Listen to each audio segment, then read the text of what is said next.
Shoutout nga pala sa isang content creator dyan na laging kinokontent yung mga Bisaya.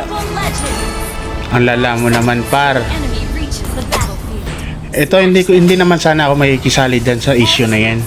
Pero ang pangit naman laging kinokontent mo, pinagkikitaan mo na nga, nilalait mo pa. Alam mo, yung mga sinasabi mong mahihina kaming mga Bisaya, hindi sa pinagtatanggol ko yung Bisaya dahil Bisaya ako. Eh syempre saan ba ako kakampi? Syempre sa Bisaya.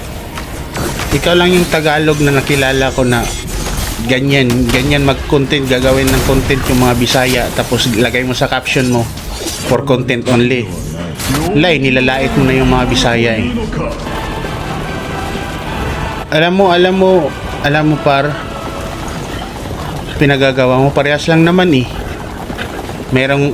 Merong Tagalog na malakas, merong Bisayang malakas. Dahil yung iba busy yung iba, merong ginagawa, nag-aaral, walang time sa paglalaro ng ganyan, ng ML. Pero sa'yo lagi mong kinokontent mga Bisaya eh.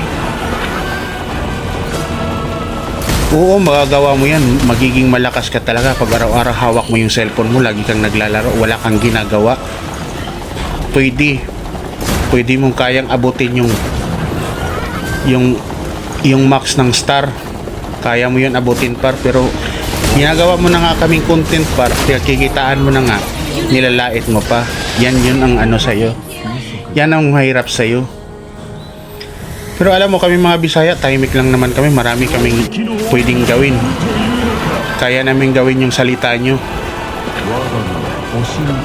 Pero ang tanong, alam mo ba mag-Bisaya?